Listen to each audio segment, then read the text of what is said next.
Well, hello, that's me again. Today is December 20th, and this is kind of SitRep type thing I needed to do or make for you today. And let's start with some news from the asylum, and then we'll go to the more fundamental things and what I really wanted to do since the inception of this video blog. But let's start with the news from the mental asylum, and we'll start with this. It was in Newsweek.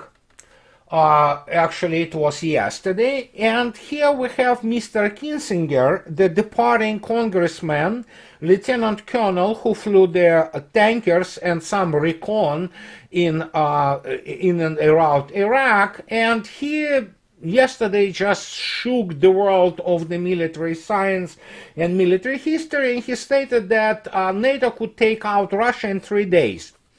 And he basically strongly believed this, and this is the guy of whom, well, pretty much everybody made fun, and I don't know why people continue to elect this dude, but you know what? He's very emotional. He has emotional maturity of a teenager, despite the fact that he flew some kind of missions, and he obviously is not a cadre officer in a traditional sense, because he basically he has his degree is in a political science. So you might understand now that the guy probably, is a shining example of the military wisdoms.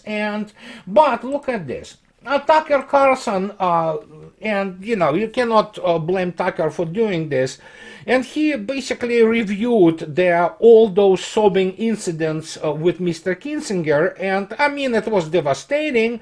And Tucker, Tucker has the sharpest word, it's as sharp as katana, or the very sharp sword.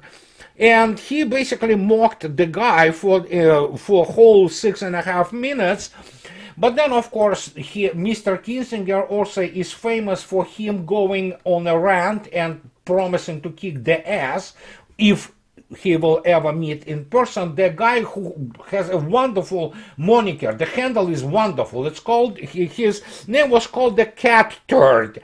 And Kissinger also cried while doing this. So, and he basically, the guy, the Cat Turd, wonderful moniker, he pointed out that Kissinger have basically no idea what is going on in Ukraine, and my gosh, then the whole hell broke loose. And here's the guy who, I don't know why he's crying. Maybe he understands that he is not a really normal man, and he is not a real man.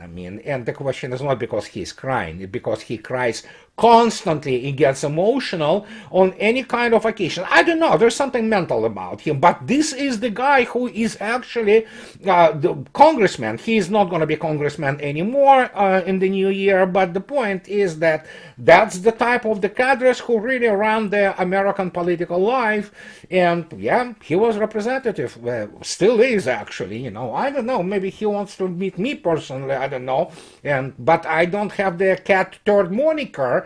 So, what can I say? But here it is. And obviously that brings us to the, basically the, so to speak, SitRepish type thing, if you wish. And this is thanks to my readers of my blog.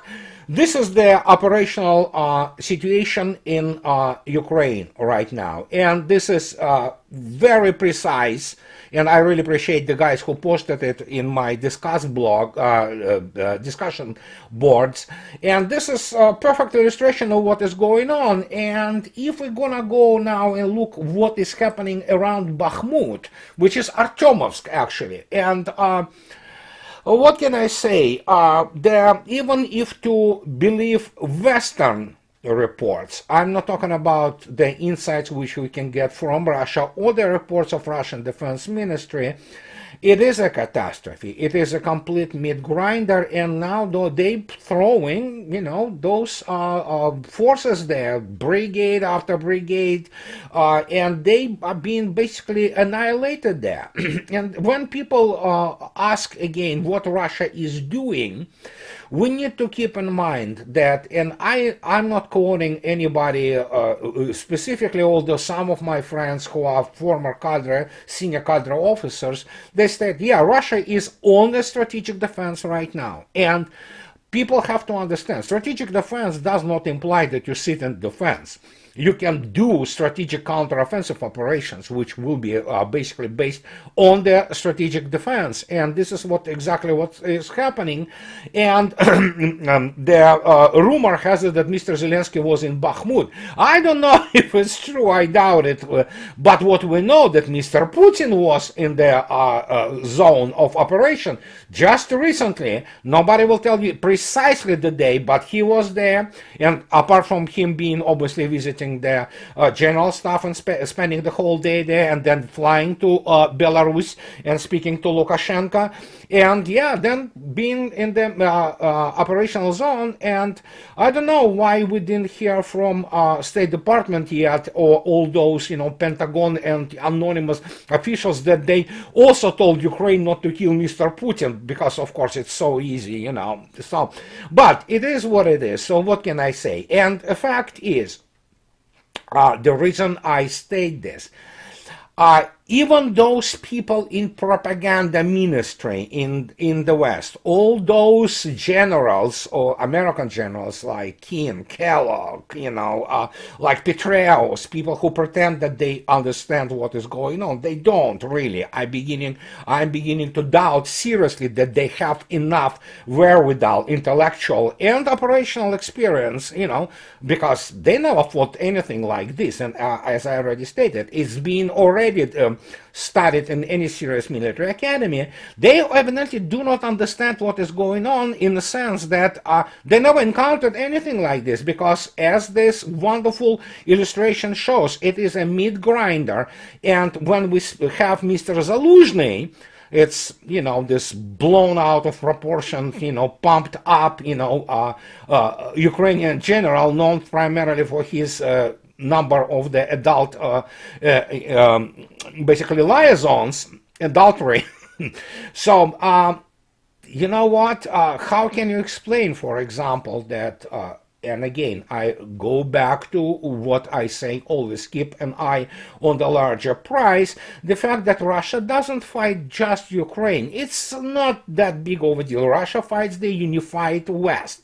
And from this point of view, especially when you consider the numbers of the so-called volunteers, you begin to say, my gosh, Jesus, it's like unbelievable number of the so-called volunteers, many of them, of course, cadre officers or NCOs, which are working there undercover, so to speak, under the legend.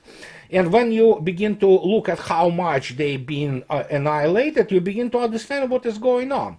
But then again, listen, something is afoot. We cannot deny this, because obviously there is a movement in the top military political echelon of Russia. Mr. Shoigu flying to the zone of special military operation, Mr. Gerasimov, who was almost killed, right? Then Mr. Putin, and they meet again in the general staff. And while some people can say that it's the end of the year, and as always they basically do the summary for the year. Well, correct, yes, absolutely, they do the summary. It's the end of the year. They need to do the summary, they need to analyze it, and then they need to plan, to plot, so to speak, next actions, next steps, which they will be doing. But it is obvious also that this is done also on some sense almost like into your face. It's almost demonstration. And you know what? It is this strategic ambiguity. That is why, for example, while I agreed with Douglas McGregor and many other observers that all signs point out to some kind of the major strategic move by Russia, I still kind of leave a little bit of possibility. I don't know, it initially was 50-50, but then now we learned that Putin was also there, so I don't know, I don't want to give you some number, 70-30, 65-35, whatever you want, that Russians are inclined to do something pretty big. and this question is not only about the freezing or solidifying of the ground due to the frosts, but generally the time has come, evidently, and no amount of the talk and pathos-ridden talk and promises to supply Ukraine with this or that, be that Patriot missiles, why don't they send them F-16 fighters, will change anything, will change any outcome except for on the tactical level with some inconveniences, additional inconveniences Russian armed forces will need to deal. But here we come to this also very interesting thing, and this is when you begin to really kind of get the idea that how desperate and how ridiculous this whole thing is. As you know, there is a Russian, what is called, they say, private military company. Yeah, you can call it this Wagner. Wagner, obviously, after the famous composer. But as we learned, obviously, there is obviously the group, so to speak, the band of brothers in the United States, which they wanted to mock Wagner and call themselves Mozart. So we begin to get some information about Mozart Group, and Mr. Milburn, who is a former senior officer of the U.S. Marine Corps, maybe he's not former, maybe he is acting, who knows. And what they begin to report, and even they cannot hide this anymore about Bakhmut, this is what he says. What is happening there and what is going on in Ukraine, which is an absolute annihilation of Ukrainian frontline towns to an extent that I have not seen in the media. I have news from Mr. Andrew Milburn. He also didn't see the real war to start with, unless he was in Vietnam. He knows how to bomb the, for example, the towns in Iraq or Afghan sandal guys with AK-74s. This is completely different. And he was talking to a magazine, but he's talking, Bakhmut is like Dresden and the countryside look like Passchendaele. Well, yeah, sure, that's war. Well, he has to learn the real war, and he has to learn Russian and Red Army operations and how Russians fight. But the question is, if you want to fight the real war, if you go into the urban combat, that town will be annihilated. It's just simple as that. So there shouldn't be any pathos in these words. You know, he tries to present a horror, which primarily armed forces of Ukraine experience, together with all those thousands upon thousands of the Western volunteers, so to speak. And here comes this phrase, which is like, I don't know, I'm absolutely dumbfounded, I'm stupefied reading this. And this is like, are you kidding me? Here's what he talks about. While admitting Mozart is giving Ukraine troops combat training, I don't know what kind of combat training they can provide them, but hey, Milburn insists his volunteers, quote unquote, have a higher emotional intelligence and don't actually engage in the fighting. I don't even know how to interpret this. What is emotional intelligence and how it is basically connected to Mozart Group or whatever those volunteers not engaging in the real fighting? They can try. I mean, very few of them will survive because it's the real war. But you know what? Emotional intelligence, well, I don't know, guys. You know, I thought the combat training is, obviously it's the type of the developing of the emotional intelligence, whatever that means, but how emotional intelligence helps them not to engage in what will be death knell for them, basically. So, well, maybe they're simply smart, and or maybe street smart.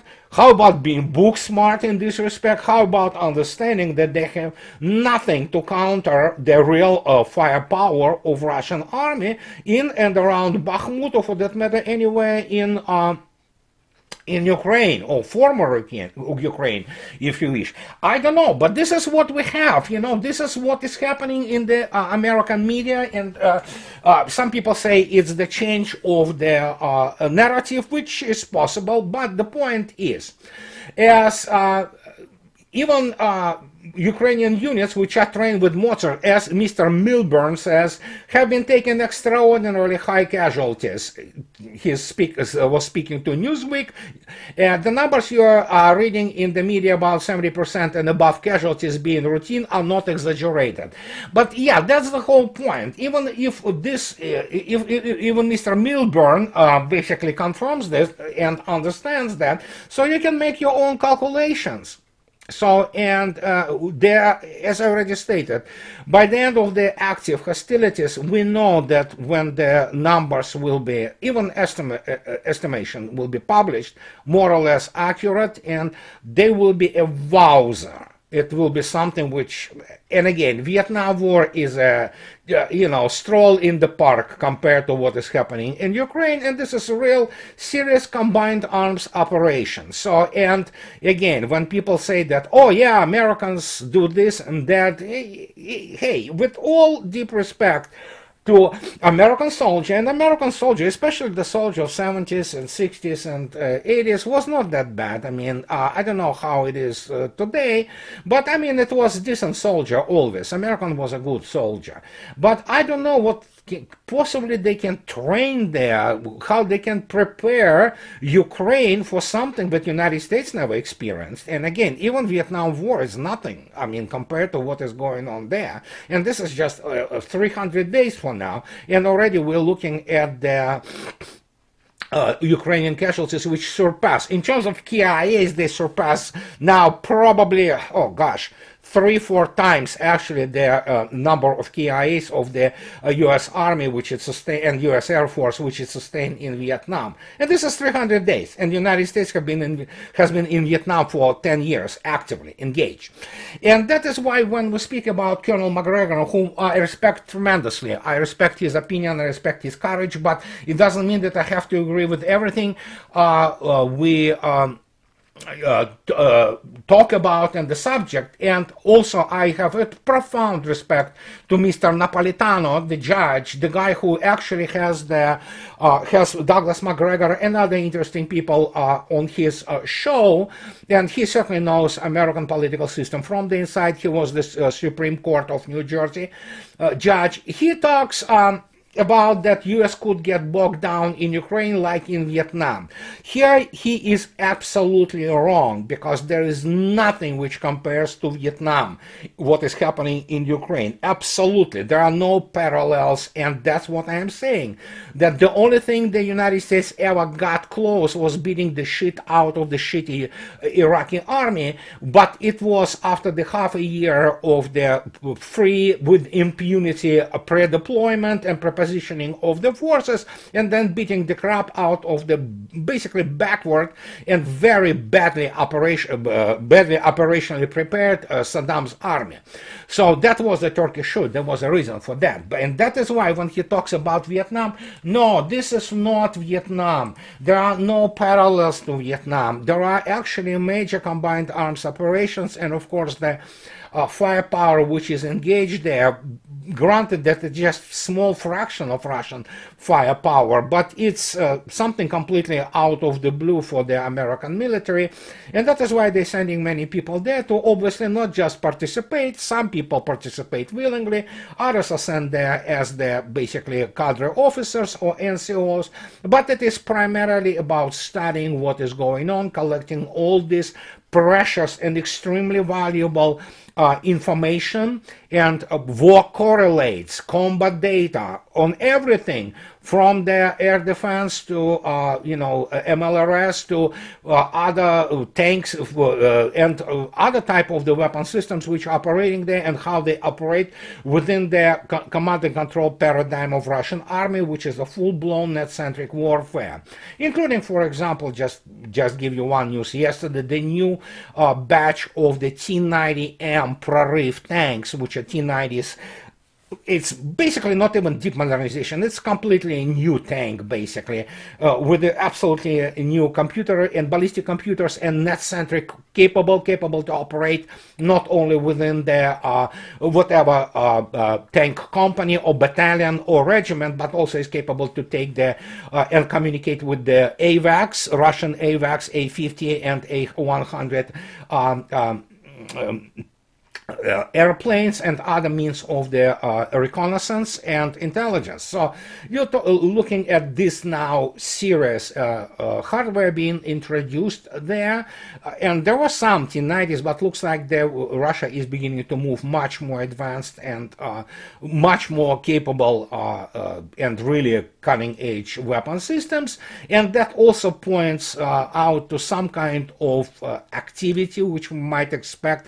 Who knows? Again, as I stated, it could be this month, it could be January, it could be February. It depends. We will see. Again, there's no point here sitting and guessing, that, oh yeah, that we can just let it be and see what happens. But that brings us to the other point. As you can see yourself today, I'm kind of a bullet point type thing, which I'm doing for you. It's also, while speaking about Judge Napolitano and when Douglas McGregor being there, I also have a point to disagree fundamentally with him, because he spoke about the fact that the United States could theoretically deter Russia in February by means of moving some forces into Ukraine and not allowing Russia to go inside deeper than few kilometers. I really disagree with that, because we have to understand that for Russia doesn't compromise, and she was very specific on that, including in the year 2021 and 2020, about this whole situation. And in this particular case, even then, United States Army and NATO didn't have the forces which it could move and hope that it will be the either tripwire or deterrent forces, because Russians will not dare to obliterate them. Russians would obliterate them one way or another. So in this particular case, maybe it is not too bad that this decision hasn't been made.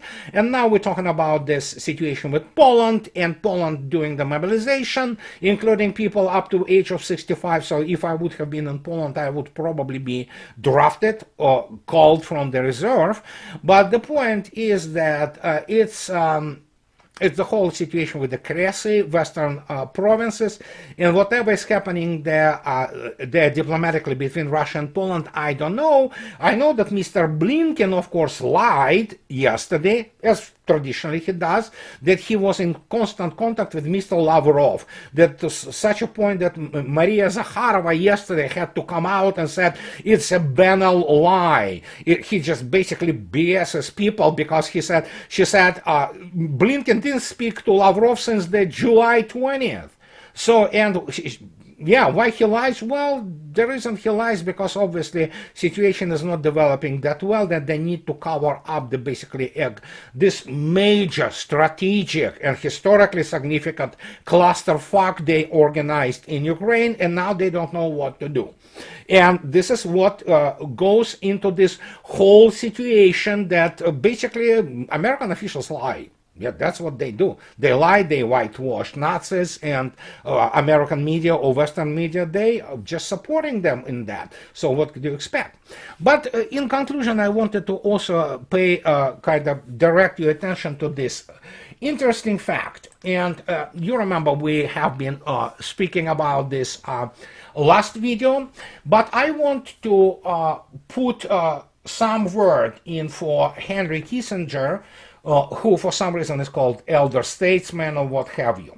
In 2020, Daniel Larison, at the time of the American Conservative, he pointed out everybody's attention to Mr. Thomas Meany piece on Kissinger and George F. Kennan, and how different they were always. And that was a very important piece in New Yorker by Thomas Meany, and he spoke about the biography of Mr. Kissinger. And it was an extremely disturbing piece, which disturbing for those people who are fans of Mr. Kissinger and who consider him great diplomat, which he never was. But let me show you something. So here's Mr. Larison who in the American conservative speaks, no one should be missing Kissinger. So when he speaks about the fact that Mr. Kissinger really should fade away for like forever from the American geopolitical and diplomatic, quote unquote, America doesn't have diplomacy as such anymore, activity, and just fade into obscurity and spend wonderfully his last days of his life. But here is Minnie in New York. And this is what Minnie writes, which is very important. And this is just one of those Exhibit 8 of what we're dealing with the American diplomacy as in general, especially what comes through by the ways of Mr. Kissinger, who is known to be self-promoter of unimaginable, grotesque almost scale.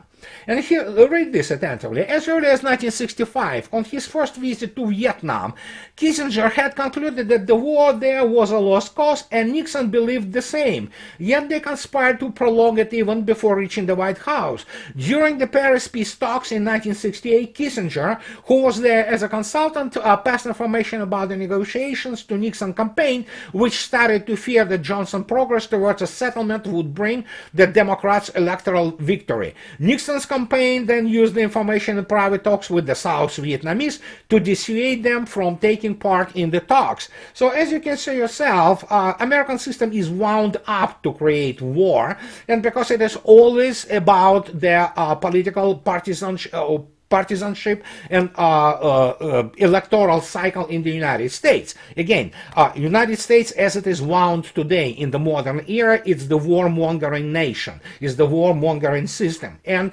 Nixon wanted to appear in pursuit of peace while still inflicting enough damage on North Vietnam to achieve concessions.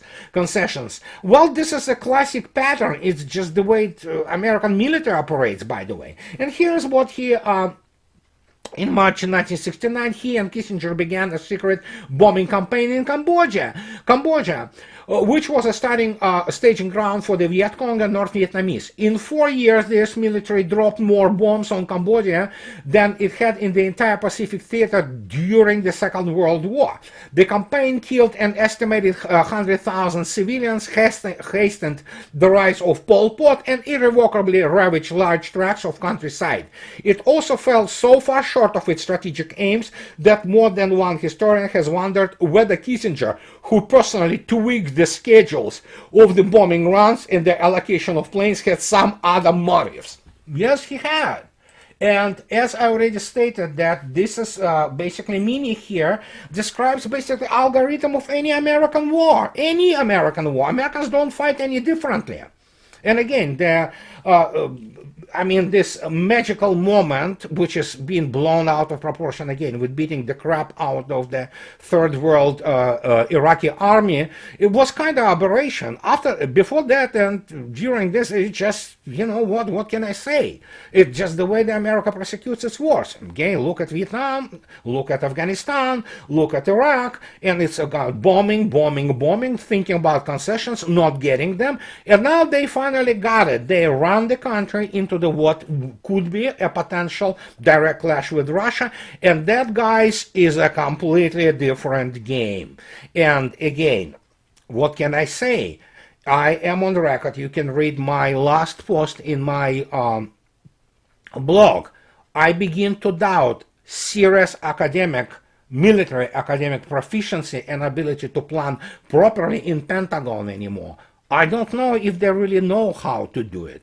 Fact is, I'm beginning to increasingly link to the conclusions. Those people don't understand what real war is.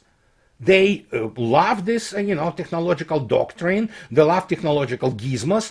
But the point is that, the military, which cannot stand for itself in terms of the operational and strategic planning, I don't know. And that's the tragedy of it, because obviously nobody in the political echelon, listens to anybody who have any competences and experience left in Pentagon.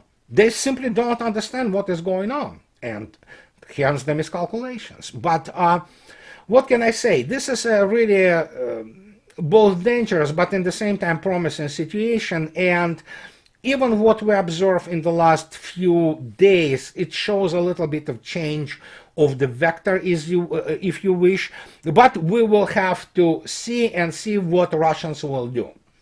Other than that, this is my kind of SitRepish episode for you guys today, and as always, those who like what I do, please subscribe to my channel and support me on Patreon or buy me a coffee. So in this case, this is everything I needed to tell you today, and guys, have nice rest of the week. I'll talk to you later. Bye bye.